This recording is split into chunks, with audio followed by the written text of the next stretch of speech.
welcome to Sprint X ICSE. This is Sweta, your English math teacher at Vedantu, and today the poem that we are going to cover is After Blenheim, which is one of my favorites, and it's a very interesting and a poem with a very important message, significant message for our times, for the contemporary times. So it has got a lot of contemporary relevance, guys. So definitely, we need to go through the poem and we need to understand the depth of its meaning. It's an anti-war poem, right? So that makes it relevant for the contemporary times as well. So let us move ahead and along with the um, session, I'm going to explain certain points as well. So I hope you've already visited the explanation of the poem, which I did in the Hindi as well as English channel, both the channels. So if you haven't, if you have somehow missed it, guys, please do revisit. Please do visit those videos and see and understand first, and then come to the Sprint X session. Okay, guys. So today we will be doing all the extract based questions, 3 marks and the 4 marks questions as it comes in your papers. Okay, so please be very careful throughout the session. So by now you're already familiar with the schedule, right? So we are here right now. That means we have already completed till Bangle sellers. So we are here um, after Blenheim. That is what we are going to do today. After which we will go on to television, and then it's going to continue till 27th Feb with my greatest Olympic prize. And the physics schedule, this is the physics schedule, 26th Feb, it's going to continue till 26th Feb. Math is also going to continue till 26th Feb. SST, Bio and Chemistry is going to continue till 27th of Feb along with English.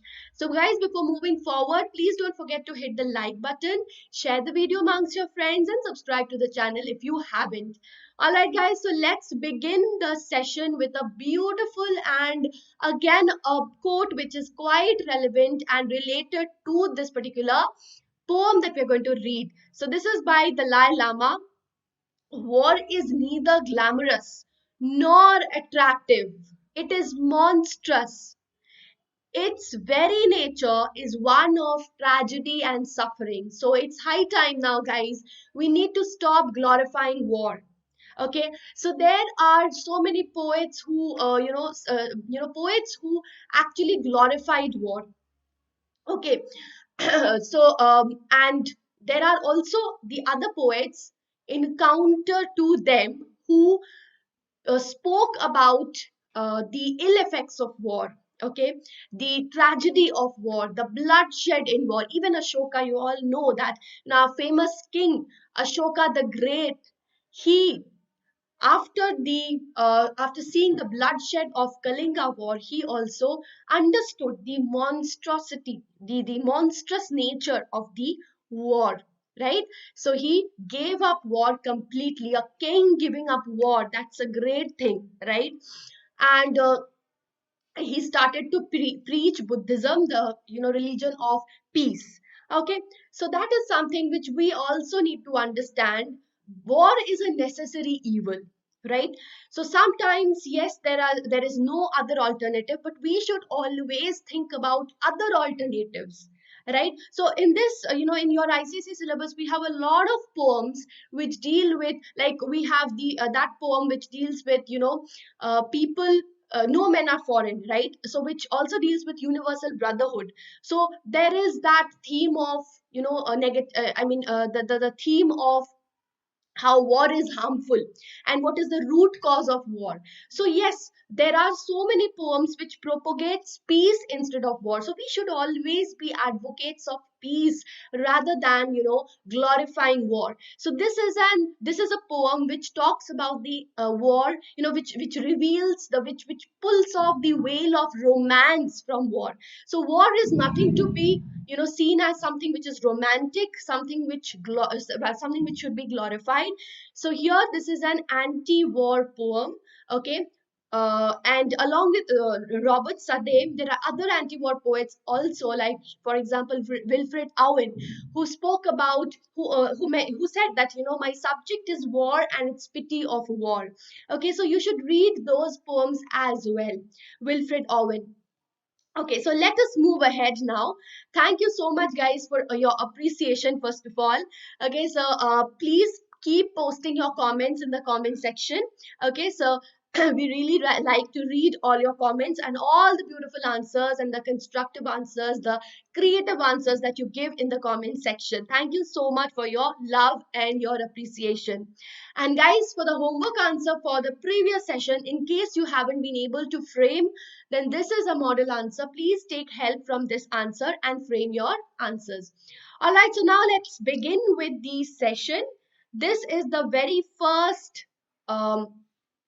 very first stanza from the poem. Okay, so let us read through.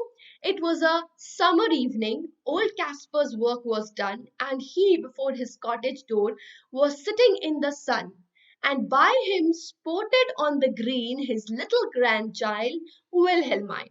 Okay, so this is the very beginning of the poem. Okay, so what is the setting? Summer evening, old Caspar's cottage. Okay, cottage door, and they were all sitting over there. So let us have a look at the question from this particular stanza. What kind of situation is presented here? Very simple.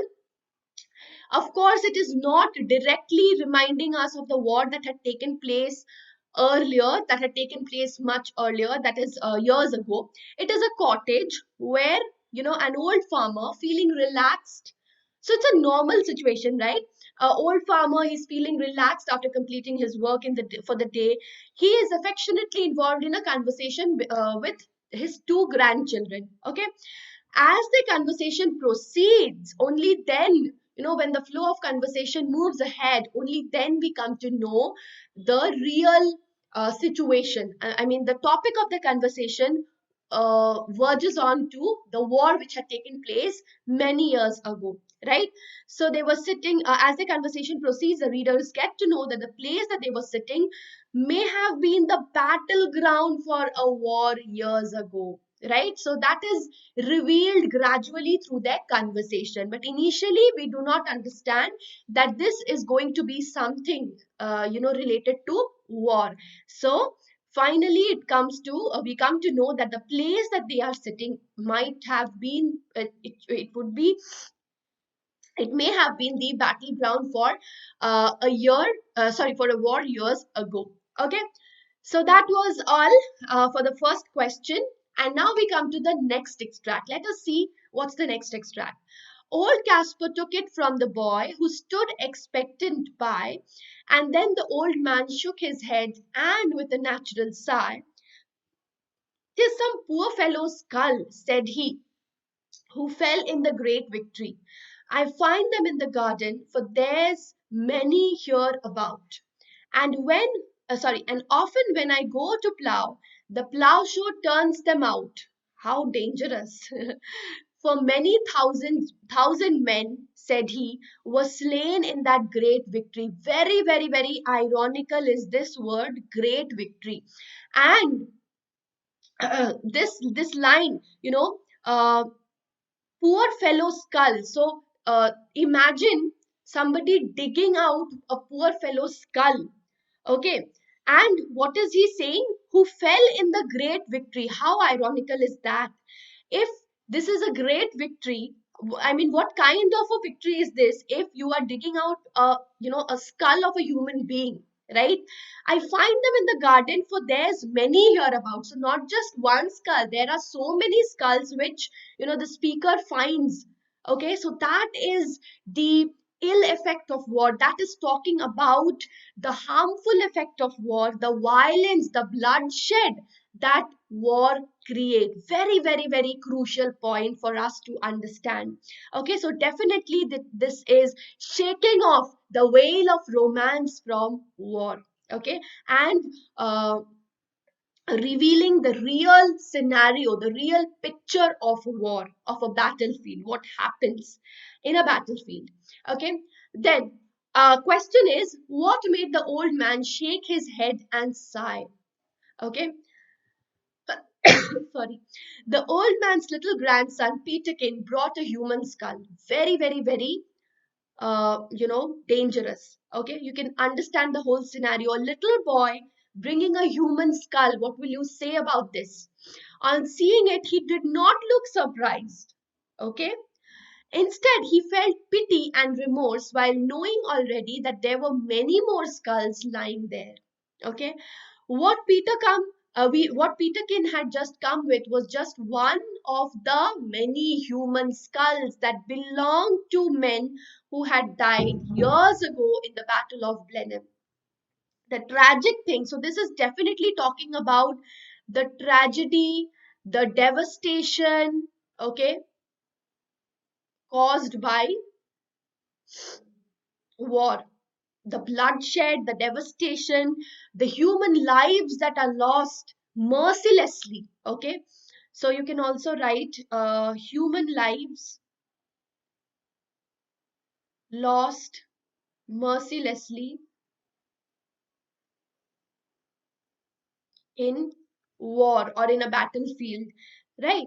So, yeah, that belonged to, okay, the tragic thing was that the dead men had been left rotting there for so many years. So definitely it is, kind of bringing the brutality, the violence associated with, the poet is trying to bring out the brutality, the violence associated with war.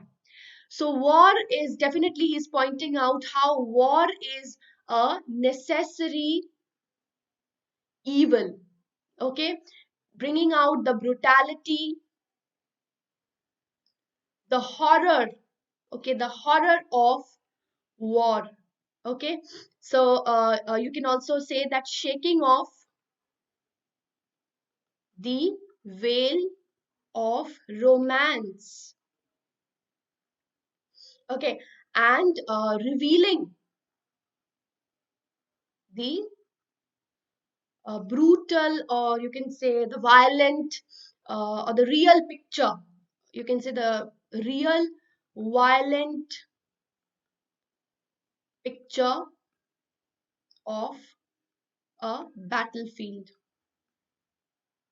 Okay, or you can say exposing instead of revealing. You can also write exposing the real picture of a battlefield. All right, so these are some of the points that you need to add here. Okay, so that is going to enhance your answers. But since this is of 4 marks, guys, so definitely a little bit of additional points would definitely help you in scoring better.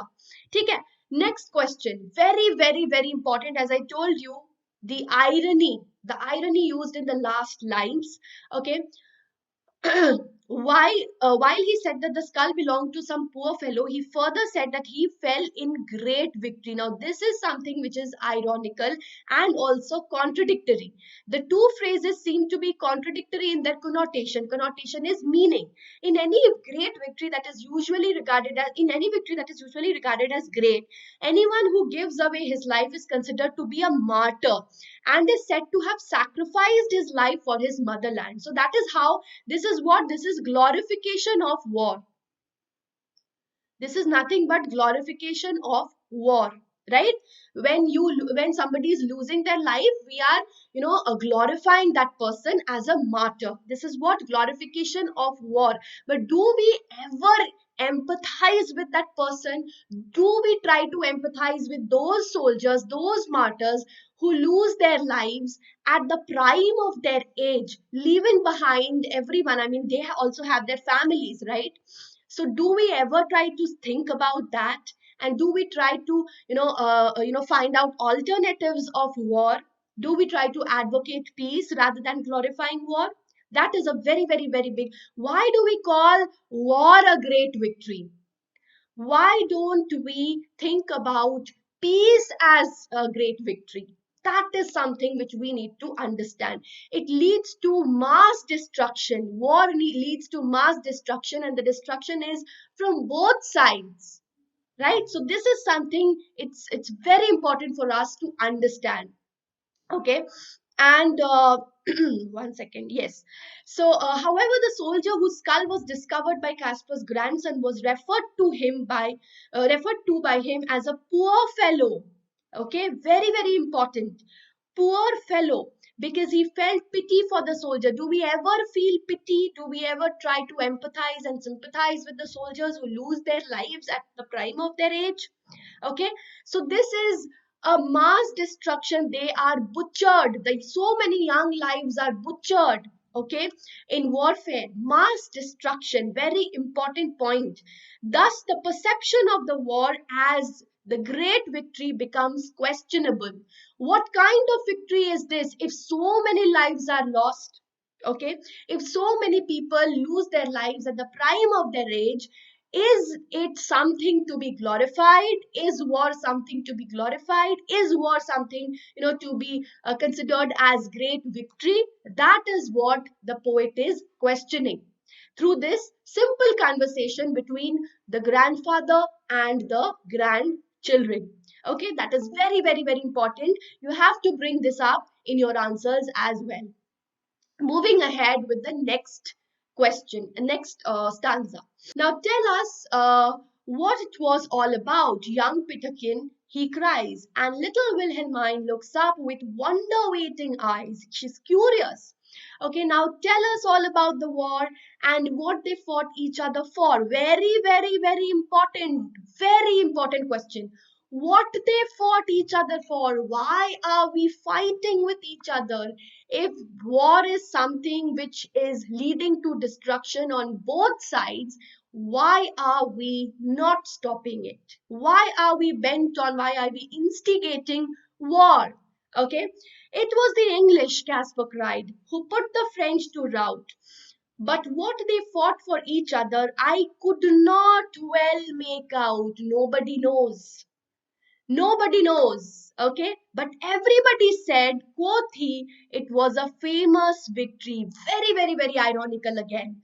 Although the real reason of the war is not known to most of the people, but still it is ingrained in their mind that if they are on the winning side, winning is again very ironical because, for that win, you are losing so many lives. Then what is the winning? Are you winning? Okay, so although he did not know the real reason for the war, he only knows that it was a famous victory. Why? Because this is what has been ingrained into his mind. Very, very, very important. What is meant by wonder waiting eyes? Why is the alliteration used here? Wonder waiting, you have an alliteration at the beginning of the, consonant. There is, repetition of the consonant at the beginning of the syllable. Why did Wilhelmine look up with such eyes? Okay, this phrase signifies the unmistakable curiosity reflected by the eyes of Wilhelmine, eager to get some amazing answer to her question. So she is expecting some answer, okay, to her question. And the figure of speech is, of course, alliteration, because you can see W has been used. So this is done for the sake of emphasis, okay. If we read the preceding line, we find reference to Wilhelmine. So that is another word which is starting with W. Okay, like the children of her age, little Wilhelmine is curious to know. So that is what the emphasis is on. The emphasis is on her curiosity to know something wonderful about different things that she hears from her elders. Okay, so that is why she is very, very, very curious, and she looks up with her curiosity filled eyes. Okay, she wants the answer. She wants the stories from her grandfather about that war that her grandfather was referring to. So that is why the alliteration, to put emphasis. Okay. All right, guys, I hope you are enjoying the session. And if you want to join us further for further knowledge and 100% marks and 100% knowledge, the link is there in the description box and pinned comment. Please visit that link, okay, and you can avail unlimited live classes with fun and high level quizzes. So how is the platform very different from that of the sessions that we conduct in YouTube? See, YouTube has limited live classes. It's not possible for us to give all of the classes live, but that is why we've taken up that in our platform where we have unlimited live classes and with fun and high level quizzes. So yes, fun factor is definitely there because we understand that we actually aim for giving you the learning making learning interesting, making learning enjoyable, right? So that is very important. And of course, that is how you will clarify your concepts better. Because the more you see learning as a burden, it is not to be seen as a burden, it is something which you should enjoy. Okay, so you learn about something every day, something new that is adding up to your knowledge. You should enjoy the process. That is exactly what we are aiming at. And along with that, we have high level quizzes. So YouTube sessions, in YouTube sessions, the live sessions has, the live sessions have quiz questions. But in our normal sessions, I mean, in our platform, every session is going to have quiz question, and that is how you compete with the students throughout the world. And the replays, if you somehow miss any class, if you want to watch the replays, there also you have the quizzes live. That is something which is very, very, very interesting, and the leaderboard is shown there as well. Okay, so and you can also download the notes easily. You can get all the notes easily with handwritten notes of the master teachers. And in class doubt solving, all your doubts are going to be solved in the class with the help of our class teachers, who will be there throughout the session to take care of your doubts and solve them, right? So no more piling up of your doubts, so that your concepts become easy, your concepts become absolutely clear to you. And you are absolutely confident and come out with flying colors in your, not only your board exams but also your future.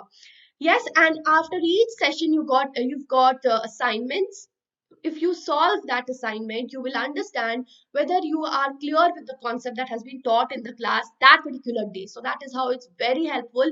Along with that, you have tests which we also conduct, and we give you the performance report. So yes, that is also very helpful to all of you, because you can analyze yourselves where exactly are you standing. Along with that, we have 5,000 plus micro courses and free crash courses for competitive exams, that too in less price. So this is the link, guys, and this is the coupon code. Please use this coupon code to avail the 50% discount that we are having from 11th to 14th Feb.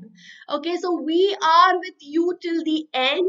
The link is there in the description box and pinned comment, guys. 50% off 11th to 14th Feb. Don't forget that.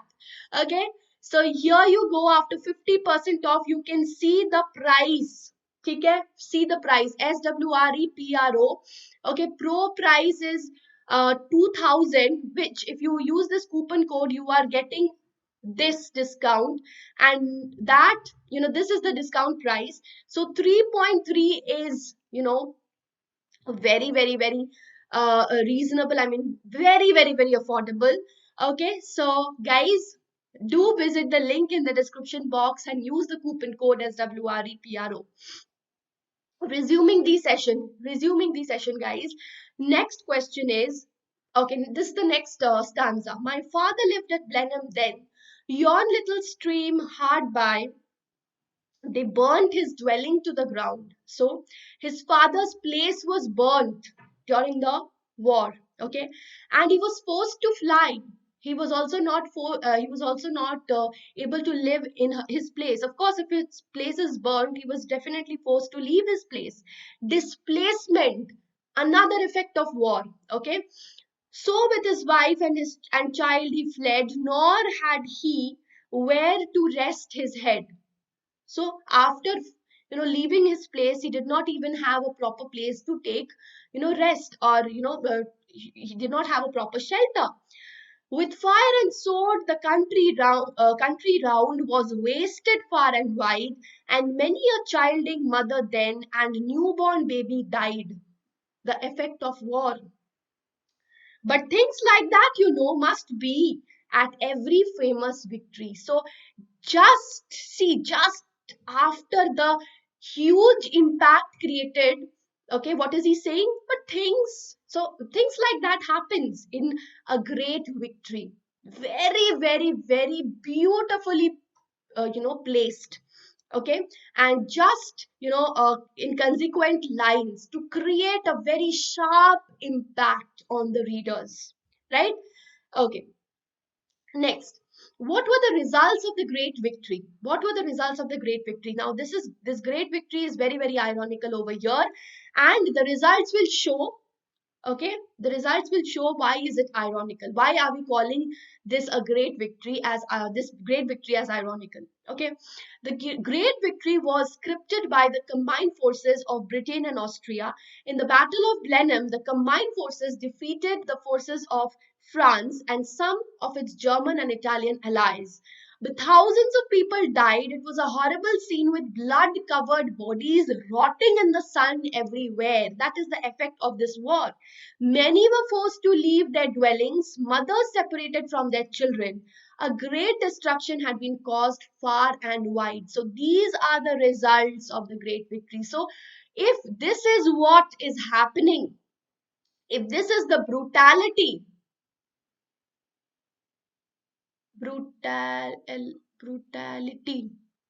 okay, if this is the brutality taking place, then how is this victory great? So this brutality questions the greatness of this so-called victory. Okay, so this is a very, very, very important for us to understand.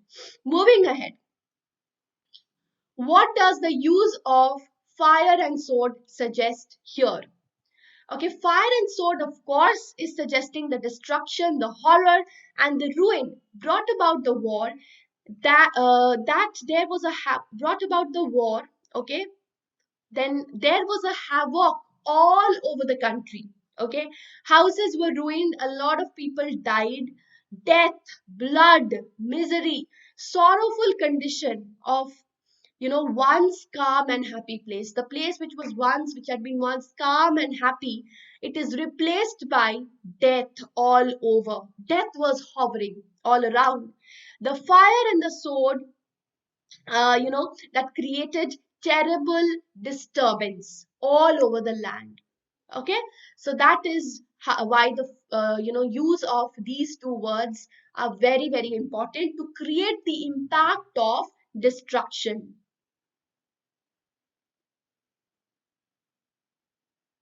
Okay, moving ahead is the final stanza and the final question for today's session. Great praise the Duke of Marlborough won, and our good Prince Eugene. Why, it was a very wicked thing, said little Wilhelmine. Even the little girl could understand if so many people are dying. How can war be glorified? It is a wicked thing, right? Nay, nay, my little girl, quoth he, it was a famous victory. But since so there is a generation gap also that we are seeing, right, between the next generation who, through the next generation, the poet is trying to bring a hope in the mind of the readers that maybe the next generation will understand the destructive nature of war and will call war not as something which should be glorified but something which is wicked. Okay, so Nene, my little girl, quoth it was a famous victory, and everybody praised the Duke who this great fight did win. So this Duke had won this great fight. So of course, now this is very important for us to understand that these people are actually not present in the battlefield. Who are dying? Their soldiers are dying, right? But are their soldiers named anywhere? No, their names are not there. Although they are sacrificing their lives, they are losing their lives at the prime of their age, but still they are nowhere named in the history. They are the unsung heroes, right? And it is only the Duke of Marlborough, Prince Eugene, and these people who are causing the war to happen. They are considered as great. But what about those who are losing their lives? But what good came of it at last? Quote little Peterkin. Very important question. But what good happened?